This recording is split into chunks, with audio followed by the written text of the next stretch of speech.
మా అమ్మలో ఇవి పెట్టిందంటే ఎల్లటెలింగ్ ఒక చిన్న అన్ఎక్స్పెక్టెడ్ ఫైనాన్షియల్ క్రైసిస్ వల్ల అమ్మ వెళ్ళారు.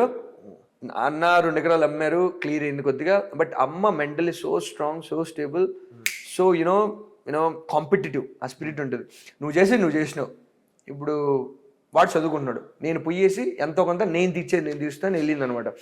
వెళ్ళిన తర్వాత ఇక్కడ ఎంత బాగా బతికి అక్కడ పోవడం, obviously that's a disaster in each and everybody's life. No one in this world wants to get out of their native, their local, and get it to somewhere they are not at all local and struggle over there. So అమ్మాయిని కొద్ది రోజులు చాలా కష్టపడింది. కొంతమంది ఇళ్ళలో చేసిన తర్వాత అది ఇది అని. తర్వాత ఏమైంది, కరోనా టైం స్టార్ట్ అయింది. కరోనా స్టార్ట్ అయినప్పుడు ఒక్కొక్క రొట్టె తిని బతుకుతాదో ఏమైపోతుందో తెలియకుండా బతికిన రోజులు ఉన్నాయి అమ్మటి. భయంకరంగా అమ్మో టార్చర్ అనిపించింది. ఏడుండి మేము ఇబ్బంది పడతా, ఆడుండి అప్పుడు ఇంకా ఏమి నీకు తెలిసిందే కరోనా అంటే, ఏడుండే మనమే అత్తడాకుతలం అయిపోయినాం, అల్లకల్లోలం అయిపోయినాం.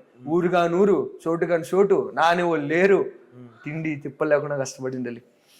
అమ్మో అది కోర్ట్ లైఫ్ చూసినప్పుడు అమ్మో నేను చూడడానికి భయపడినా ఫస్ట్. తర్వాత ఆయన పృథ్వీరాజ్ సార్ యాక్టింగ్ కోసం చూసిన, అది ఆబ్వియస్లీ నన్ను బాధ పెడుతుందని తెలుసు. It resonates the struggle that my mom has gone through first sure. But ఆయన యాక్టింగ్ అంటే నాకు చాలా ఇష్టం. దానికోసం చూసిన బాధపడినా బాగానే. పర్లేదు డలింగ్, ఇప్పుడు నేను చెప్పేదే కదా, కష్టపడినానని ఏ పుద్దెగని బాధపడలే డలింగ్.